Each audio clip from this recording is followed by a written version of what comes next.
வணக்கம். மதிப்புக்கும் மரியாதைக்கும் உரிய தமிழக முதல்வர் ஸ்டாலின் அவர்கள் இப்போ இந்த தேர்தல் நேரத்தில் ஒரு அறிக்கை விட்டுருக்கிறாரு.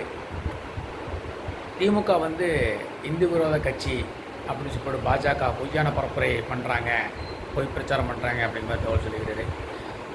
ஐயா ஸ்டாலின், மதிப்புக்கும் மரியாதைக்கும் உரிய ஸ்டாலின் தமிழக முதல்வர் அவர்களே, பொதுவான இந்துக்கள் எங்களுக்கு சுய அறிவு இருக்குது, பகுத்தறிவு இருக்குது. நான் சொல்கிறது திமுகவில் இருக்கிற இந்துக்களை நான் சொல்லலை. திமுகவில் இருக்கிற இந்துக்கள் பகுத்தறிவு அப்படின்னு சொல்லி போட்டு அறிவே இல்லாத இந்துக்கள் இருக்காங்க, உப்பு போட்டு சாப்பிடாத இந்துக்கள் திமுக இருக்காங்க. நாங்கள் அவங்கள பற்றி பேசலை. நாங்கள் பொதுவான இந்துக்களை பற்றி பேச எங்களுக்கு சுய அறிவு இருக்குது, பகுத்தறிவு இருக்குது. யார் என்ன பண்ணுறாங்க அப்படின்னு நாங்கள் கவனிச்சுட்டு தான் இருக்கோம். எங்களுக்கு பாஜகவோ மற்ற கட்சிகளை எங்களுக்கு அறிவுரை சொல்ல வேண்டிய அவசியம் கிடையாது. நாங்கள் இந்த 5 வருஷத்தில் திமுக அரசாங்கம் இந்துக்களுக்கு என்னென்ன நல்லா செஞ்சுருக்குது அப்படின்னு நாங்கள் பார்த்துட்டு தான் இருக்கோம். திருப்பரங்குன்ற மலை மேலே தீபம் ஏற்றுறதுக்கு கோர்ட்டு அனுமதி, அதாவது கோர்ட் உத்தரவு போட்டு கூட நீங்கள் தீபம் ஏற்றோடாமல் பண்ணினீங்க. அது நீங்கள் இந்துக்களுக்கு செஞ்ச ஒரு நல்ல விஷயம்.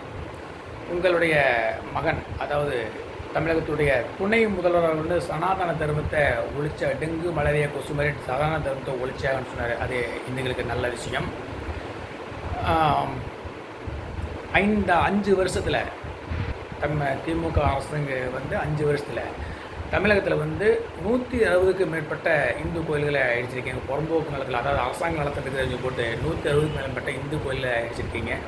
ஆனால் இதே அரசாங்க நிலத்தில் இருக்கிற ஒரு சர்ச்சையோ ஒரு மசூதியோ நீங்கள் இடிக்கலை, இந்து கோயிலுக்கு மட்டும் செஞ்சுருக்கீங்க. அது நீங்கள் செஞ்ச இந்துக்களுக்கு நல்லது செஞ்சுருக்கீங்க.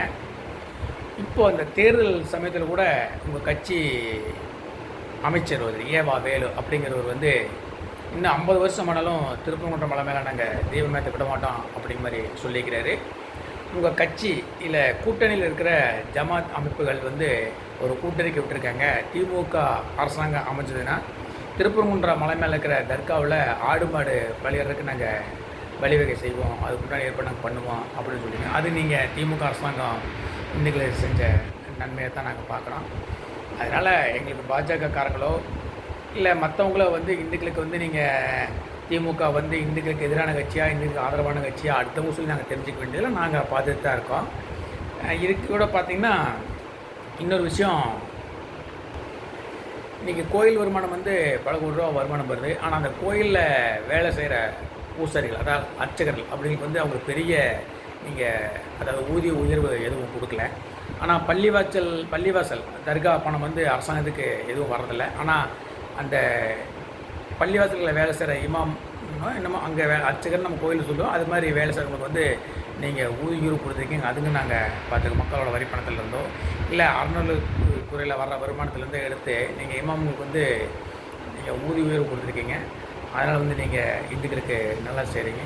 இந்த 5 வருஷத்தில் இந்துக்களுக்கு இந்த திமுக அரசாங்கம் என்னென்ன செஞ்சுருக்கு, இந்துக்களுக்கு ஆதரவாக என்னென்ன செஞ்சுருக்கு, இந்துக்களுக்கு எதிராக என்னென்ன செஞ்சுருக்கு அப்படிங்கிறத தமிழக மக்கள் உன்னிப்பாக கவனிச்சுட்டாங்க. நாங்கள் சொல்கிறதே திமுகவில் இருக்கிற இந்துக்களை நாங்கள் கணக்கில் சேர்த்தவே இல்லை. ஏன்னா திமுக இருக்கிற இந்துக்கள் உப்பு போட்டு சாப்பிட்றாங்களா, சூடு சொல்ல இருக்குதா இல்லையா எதுவுமே தெரியல.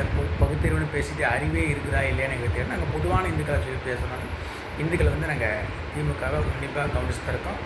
நாங்கள் சொல்கிறது எங்களுக்கு திமுக விரோத கட்சி இல்லை.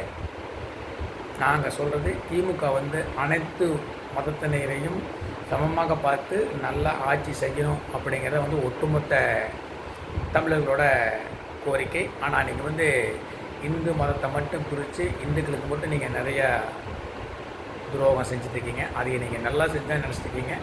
அதை மாற்றினீங்கன்னா நாடும் நல்லாயிருக்கும், உங்கள் கட்சியும் நல்லாயிருக்கும். ஜெய்ஹிந்த்.